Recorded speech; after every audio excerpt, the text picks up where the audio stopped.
충북 청주의 한 주택가. 지난 7월 12일 이 집에 새 들어 살던 65살 조모 씨가 숨진 채 발견됐습니다. 월세 7만 5천 원짜리 단칸방에서 스스로 목숨을 끊었습니다.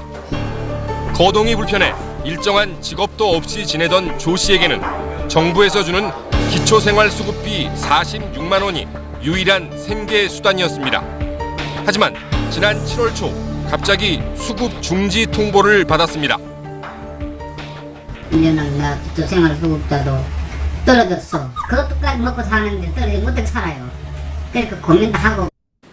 최근 정부가 기초생활수급 대상자에 대한 일제조사를 실시해 조 씨에게 부양 의무자인 아들이 있고 이 아들의 소득이 일정 기준을 넘는 것으로 나타나자 수급 중지를 통보한 것입니다. 조 씨는 30년 전 이혼과 함께 아들과 소식이 끊겼다는 소명서를 제출한 뒤 심사가 진행 중에 스스로 목숨을 버리고 말았습니다. 아들이 한 명 있는데 이혼하고 막내가 없어서 아들이 나를 도와주지 않고 정부에서 생계비를 주지 않으면 내가 힘들다.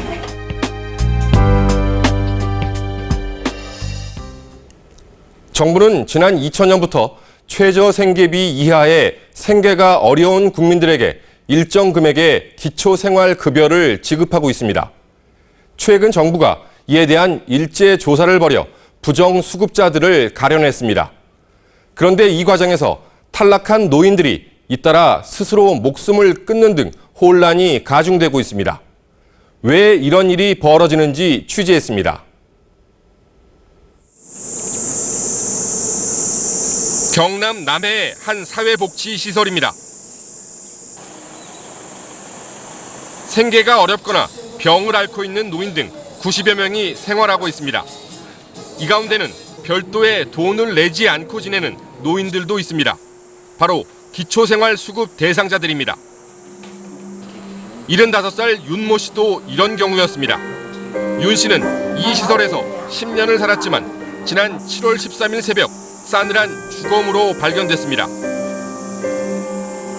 스스로 목숨을 끊은 것입니다. 수급 중지 결정이 내려진 사실을 딸을 통해 들은 직후였습니다.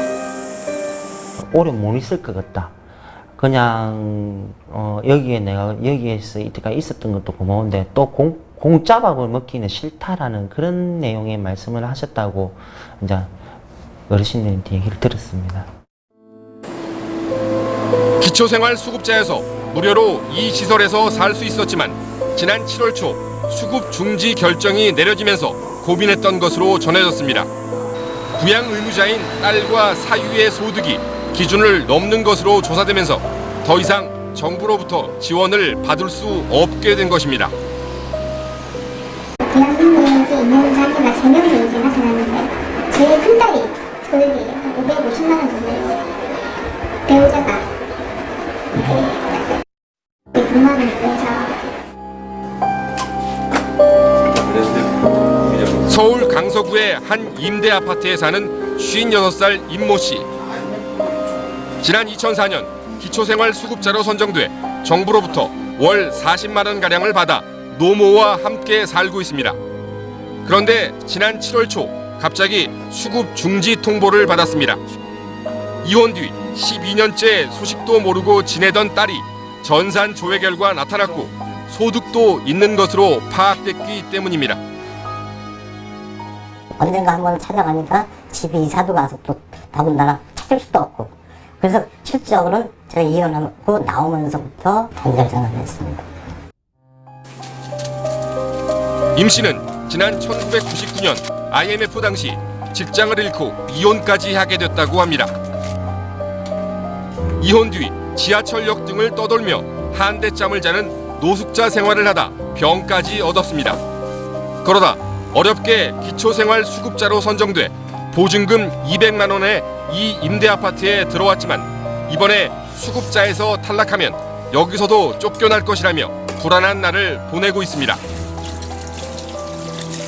지병이 그런데 의료보험에 대한 의료 혜택에 대한 대안책도 없고 만약에 여기 그 수급이 탈락된다면 여기도 3개월 탈락되는 것과 동시에 3개월 이내에 여기 비워줘야 되는데 그럼 보증금을 230만 원 있는 걸로 어디 가서 당을 얻을 수도 없으며 생활은 그래서 어떻게 할 것이며. 뇌성마비 1급인 42살 박정혁 씨. 박 씨는 어릴 때부터 장애인 시설에서 생활하다 지난 2004년 장애인 여성과 결혼한 뒤 시설을 나와 살고 있습니다. 서울 청량리의 주택가. 여기에 박 씨 부부의 보금자리가 있습니다. 박 씨 부부는 기초생활수급액 70만 원과 장애인 연금 등을 합쳐 100만 원 남짓한 돈으로 생활하고 있습니다. 월세 35만 원과 부부의 전동 휠체어 충전비 20여만 원 등을 내고 나면 빠듯한 살림입니다. 그러다 사전 통보도 없이 지난 7월부터 갑자기 기초생활 수급액이 절반 이상 삭감됐습니다. 기초생활 수급액이 삭감된다고 통보를 받으셨어요? 아니요. 통보 못 전혀 받았어요. 근데 삭감되는 건 어떻게 아셨어요? 동정이 지키는 걸 보고 왔죠. 사업이 부도나고 도피 생활을 하던 박 씨 아버지의 월 소득이 180만 원 가량 되는 것으로 조사됐기 때문입니다. 박 씨가 기초생활 수급액을 예전처럼 받을 수 있는 유일한 길은 아버지가 일을 그만두는 방법뿐입니다. 저 때문에 아버지는 그만두게 할 수도 없는 일 아니에요. 선생님 입장이라면 어떻게 하시겠어요? 그렇다고 우리가 진짜 60 넘으신 아버지한테 돈 벌 수도 없는 거 아니에요? 정부는 해마다 부정수급자에 대한 조사를 벌이고 있습니다. 그런데 올해 유독 혼란이 빚어진 이유는 무엇일까? 정부가 행복이음이라고 이름 붙인 통합 전산망을 처음 가동해 전국적인 규모의 일제조사를 실시하면서 비롯됐습니다. 행복이음 시스템 구축 이전에도 갖가지 이제 중요한 사항들에 대해서는 일제조사를 많이 실시를 해본 적이 있습니다. 다만 부양의무자 확인조사에 대해서는 그 전국적인 규모의 확인조사는 이번이 처음이라고 이렇게 할 수 있겠습니다. 부양의무자 철폐하라! 철회하고 정부의 이번 조치에 대해 항의하는 시위도 이어졌습니다. 이들은 정부가 복지 예산 절감에 치중해 기초생활 수급 대상자들을 벼랑 끝으로 내몰고 있다고 주장했습니다. 또 부양 의무자가 있기는 하지만 실제 부양받지 못하는 경우가 많은데 이를 무시한 행정이라고 반발했습니다. 부양 의무자 유무에 관계없이 일정 기준 이상의 노인들을 지원한다는 내용을 골자로 하는 법안이 국회에 상정돼 있는 상황에서 나온 정부의 이번 조치에 대해 반발하고 있습니다.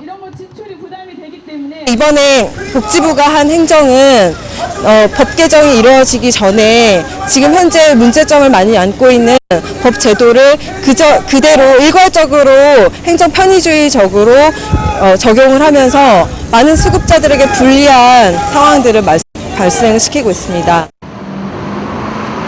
이처럼 이번 혼란의 중심에는 부양 의무자 기준이 있습니다. 현재 기초생활보장법상 1촌 이내의 혈족과 그 배우자, 즉 부모와 자식, 사위, 며느리가 부양 의무자가 됩니다. 정부의 이번 조사로 기초생활 수급자 가운데 부양 의무자가 있는 것으로 드러난 사람은 10만 3천여 명에 이릅니다. 이 가운데 3만 3천여 명이 수급 대상에서 탈락했습니다. 또 14만여 명은 이런저런 이유로 급여가 축소됐습니다. 현재 우리나라의 기초생활 수급자 수는 155만 명으로 1인당 월 평균 26만 원가량을 지원받고 있습니다. 그러나 부양 의무자가 있지만 이들로부터 부양을 받지 못하면서도 단지 부양 의무자가 있다는 이유만으로 아예 수급 대상에 포함되지 못하는 빈곤층도 정부 집계상 100만 명이 넘습니다.